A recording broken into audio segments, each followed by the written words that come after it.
ఈరోజు మార్నింగ్ మా హాస్పిటల్‌కి 21 సంవత్సరాల కుర్రవాడు బ్రెయిన్ స్ట్రోక్‌తో ప్రెజెంట్ అయ్యాడు. ఆ కేస్ చూసి నాకు చాలా బాధ అనిపించింది. ఈ బ్రెయిన్ స్ట్రోక్ కేసెస్ అనేవి ఈ మధ్య కాలంలో ఎక్కువగా ఉంటున్నాయి. సో, దీని గురించి అవేర్‌నెస్ కోసం మా neuro physician doctor Raj Kumar గారు మనతో ఉన్నారు. Sir good evening sir. Good evening. Sir ఈ మధ్య ఈ brain stroke cases, paralysis stroke cases అనేవి చాలా ఎక్కువగా ఉంటున్నాయి సార్. అసలు దీనికి కారణాలు ఏంటి సార్? ఇవి ఎందుకు వస్తాయి? ఇంపార్టెంట్ టాపిక్ అండి యాక్చువల్లీ రీసెంట్లీ. ఎందుకు అని చెప్పాలంటే ఫస్ట్ ఆఫ్ ఆల్ స్ట్రోక్ అంటే ఏంటో తెలుసు. స్ట్రోక్ అనేది డెఫినేషన్ ఏంటి అంటే by definition acute neurological deficit due to interruption of blood supply to the brain tissue or brain. So బ్రెయిన్కి ఆ బ్లడ్ సప్లై ఇంటరప్ట్ అవ్వటం వల్ల ఏదైనా కారణం అవ్వచ్చు. ఏదో కారణం చేత ఆ టిష్యూకి బ్లడ్ సప్లై ఇంటరప్ట్ అయ్యి దానికి ఆక్సిజన్ న్యూట్రియంట్స్ లేకపోయేసరికి వెంటనే ఆ పార్ట్ సప్లై చేసిన ఆర్గన్స్ కానీ బాడీ పార్ట్స్లో ఇంకా డెఫిసిట్ వచ్చేస్తుంది, పారాలిసిస్ వచ్చేస్తుంది, ఇంకా పని చేయవన్నమాట. అది నెగిటివ్ సిమ్టమ్స్ లాగే వస్తాయి. అంటే ఈ తిమ్మిరో, పట్టుకున్న తెలియకపోవటం, అసలు పని చేయకపోవటం, పారాలిసిస్ అని పక్షవాతం అందరికీ తెలిసిందే. సో ఫస్ట్ మనం తెలుసుకోవాల్సింది, చాలామందికి పక్షవాతం అంటే ఏంటో తెలుసు. చాలా వాళ్ళకి అంటే చూసిన వెంటనే వాళ్ళకి కాలు చెయ్యి వంకర వచ్చి ఇంకా పని చేయట్లేదంటే పక్షవాతం అని తెలుస్తుంది. బట్ ఈరోజు మనం తెలుసుకోవాల్సింది ఏంటంటే ఎందుకు అంత ఇంపార్టెంట్, ఎందుకు యంగ్ వాళ్ళల్లో వస్తుంది. రెండు, అసలు చాలా స్ట్రోక్స్ వరకు అసలు హాస్పిటల్కి రాకుండా మనం బయటే అసలు తెలియకుండా అంటే అసలు కనిపెట్టలేకపోతున్నారు స్ట్రోక్ అని కూడా. సో అలాంటి వాటి మీద మనం we shall read between the lines. వాటి మీద మనం ఇప్పుడు కాస్త ఎంఫసైజ్ చేద్దాం. స్ట్రోక్ బర్డెన్ అనేది అసలు ఇండియాలో ఎంత ఉంది అది తెలిస్తే ఇట్స్ వెరీ స్టాగరింగ్. మీరు అసలు చాలా ఆశ్చర్యానికి గురవుతారండి. 30 ఏళ్ల క్రితం ఇండియాలో సంవత్సరానికి కొత్త స్ట్రోక్స్ ఎప్పుడు 6,50,000 అలా వచ్చేవి. ఇప్పుడు 2021కి 12 లక్షలకు వెళ్ళింది సంవత్సరానికి. 2025 జూలైకి 18 లక్షల new cases per year. So అది అంత ఎక్స్పోనెన్షియల్గా అంత 50%, 60% పెరిగిపోయింది. సెకండ్, 193 దేశాలు ఉంటాయి అనుకుంటా నాకు తెలిసి ప్రపంచంలో. సంవత్సరానికి కొత్త కేసెస్ చూసుకుంటే కనుక స్టాటిస్టిక్స్ 1,20,00,000. కానీ అందులోనే మనకి ఇప్పట్లో చూసుకుంటే 18 లక్షలు, అంటే మోర్ దాన్ 10%.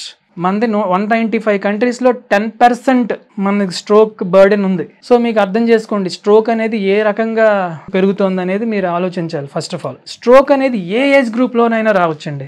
ఈ స్పెషల్ ఏజ్ గ్రూప్ అనేది ఏమి ఉండదు. మేల్, ఫీమేల్, పిల్లలు అయితే ఒక్కొక్కళ్ళకి ఒక్కొక్క కారణాల చేత వస్తుంది. దీనికి రీజన్స్ ఏముంటాయి సార్? రీజన్స్ ఏంటంటే ముందు స్ట్రోక్ రకాలేంటి? 3 రకాలుగా మనం విభజించుకోవచ్చు.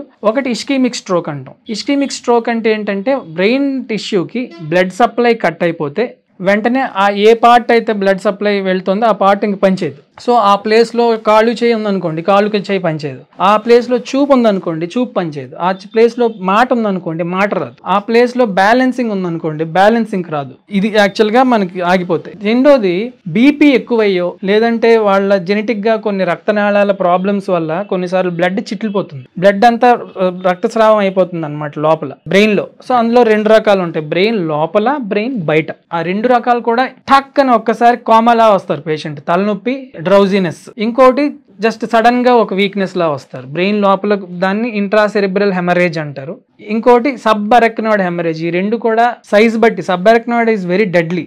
అలాగే చాలా ఫాస్ట్గా కనిపెట్టాలి. చాలాసార్లు ఇమేజింగ్ నార్మల్ ఉంటుంది, సో అది కనిపెట్టాలి. సడన్గా పేషెంట్ హెడ్ఏక్ వచ్చి తర్వాత అంటే జీవితంలో నాకు ఇంత హెడ్ఏక్ రాలేదు, తల బద్దలైపోతుందని చెప్పి సడన్గా తను అంటే కాన్షియస్నెస్, స్పృహ కోల్పోతే సిటీ నార్మల్ ఉన్నా మళ్ళీ వెతకండి. ఎందుకంటే ట్రీట్మెంట్ అవుతుంది, లేదంటే పేషెంట్ చనిపోతారు. Okay sir. అంత ఇంపార్టెంట్ ఎస్ఏహెచ్ని కనిపెట్టడం. అవి చాలా కామన్. సిటీలు నార్మల్ ఉంటాయి, so you should be very careful.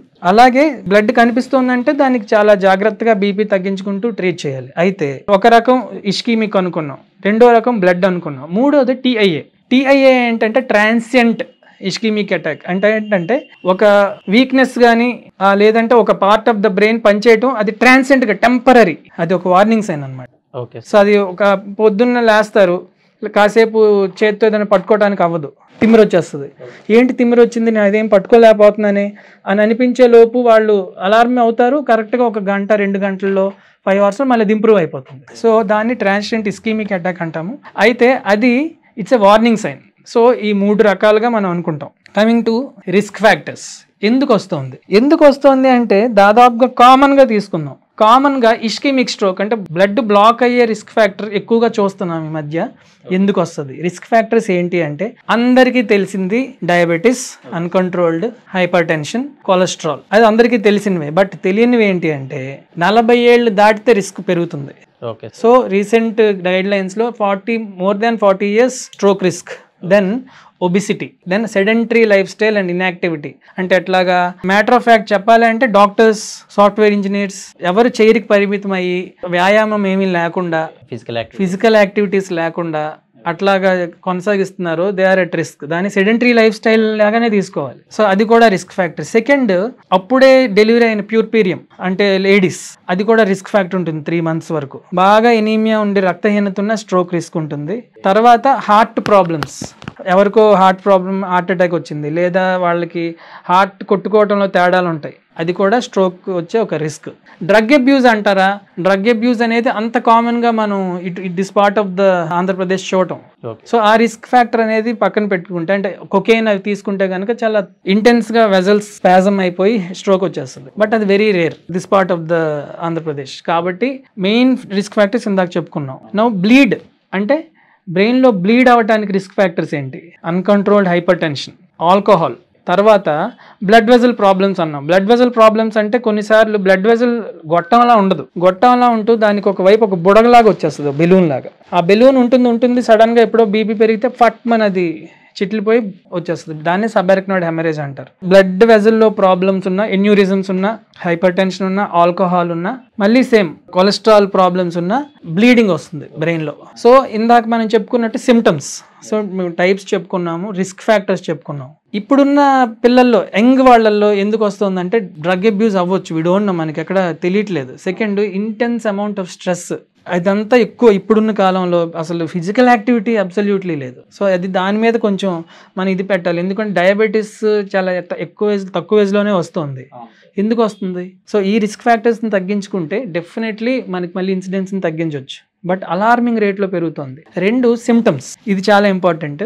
Symptoms ఏంటి అంటే అందరికీ తెలిసిన సిమ్టమ్స్, కాళ్ళు చేయి పడిపోవడం, మూతి పక్కకు లాగేయటం, ఫైన్, అందరికీ తెలుసు కాబట్టి ఈజీగా కనిపెట్టగలరు. చూపు సడన్ గా నాకు కనిపించట్లేదు అంటే కనిపించట్లేదని వాళ్ళు చెప్తే ఓకే ఫైన్. సడన్ గా ఏదైనా ఎక్యూట్ గా సడన్ గా వచ్చిందంటే think as a stroke mimics అనేవి చాలా ఉంటాయి. షుగర్ డౌన్ అయినా, షుగర్ ఎక్కువైనా, ఏం ఇన్ఫెక్షన్స్ వచ్చినా రావచ్చు. బట్ దట్స్ ఓకే, అవన్నీ రివర్సిబుల్, మనం ట్రీట్ చేయగలం. బట్ ఒకసారి స్ట్రోక్ వస్తే కనుక ట్రీట్ చేయకపోతే డెఫిసిట్ అనేది లైఫ్ లాంగ్ ఉంటుంది. సో మనం ఎప్పుడు కూడా స్ట్రోక్ అనేది ఎప్పుడు ఆలోచించాలి, ఎక్యూట్ గా డెఫిసిట్ వస్తే. సో ఏమి మనం చెప్పుకోవాల్సిన ఇంపార్టెంట్ థింగ్స్ ఏంటంటే, పేషెంట్ మనం పిలుస్తున్నా సరే ఇంతవరకు బాగానే ఉన్నాయన సడన్ గా మనం పిలుస్తుంటే పలకట్లా, ఏంటి పలకట్లేదు, ఎందుకు ఇలా ఉన్నాడు, ఇంతవరకు బాగానే ఉన్నాడు, అసలు ఎటో చూస్తున్నాడు ఏంటి, think of a stroke. Second, sudden గా బిహేవియర్ మారిపోయింది, ఏదేదో మాట్లాడుతున్నారు, సాయంత్రం వరకు బాగానే ఉన్నాయి, ఏదో పిచ్చి పిచ్చిగా మాట్లాడుతున్నారు ఏంటి, థింక్ ఆఫ్ ఎ స్ట్రోక్. అది ఇన్ఫెక్షన్ అవ్వచ్చు, వేరేది అవ్వచ్చు, దట్స్ ఓకే.